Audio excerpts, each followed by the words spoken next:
Samantala, kinumpirma ng National Security Council na may mga indikasyong nakikialam ang China sa hatol ng Bayan 2025.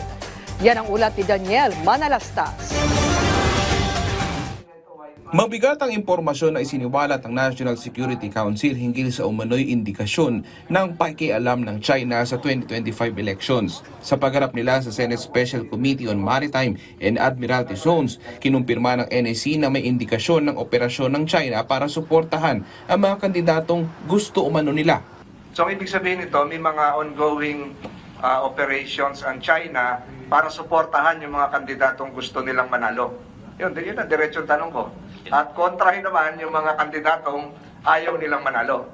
It is, there are indications, Mr. Chairman, that information operations are being conducted that are Chinese state-sponsored in the Philippines and are actually interfering in the forthcoming elections.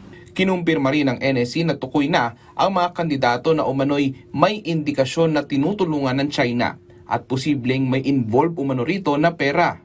Well, it's possible. Kanina nga nakita natin may cheque pang ipinakita. So we have seen that. That's one of the tricks of the trade. So it's perfectly possible na may pera din involved dito. Bukod dito, isiniwalat din ng NSC ang tungkol sa umano'y local proxies. Ito raw ang mga individual na umaangkla umano sa mga posisyon ng China. Mostly influencers. Some of them are here. Some of them are based in China. Nag-aaral doon. They are on a scholarship there in China. So fully paid by the Chinese state. But they continue to operate. Alam nyo naman ang social media. You can be in another country and yet do your thing here. Pero Pinoy? Pinoy, yes. They're Filipino citizens but they are doing this at the behest of the PRC. For example, the Balikatan exercises are happening right now. So you will see narratives coming from Beijing that the Balikatan exercises is a threat to regional peace and stability. And you'll also hear that kind of statement coming from local proxies who follow the script coming from Beijing. Binahagi naman ni Senator Francis Tolentino ang isang kontrata na pinasukan umano ng isang korporasyon sa Pilipinas kung saan kasama nila rito umano ang embahada ng China sa Pilipinas. Ang magiging trabaho raw ng korporasyon ay makapag-provide ng tinaguriang keyboard warriors kung saan ang siste at akihin ng ilang personalidad online. Makikita nyo po ito na nagbayad ang embassy ng China sa Infinitus Marketing Solutions ng 930,000 pesos. Ang Bank of China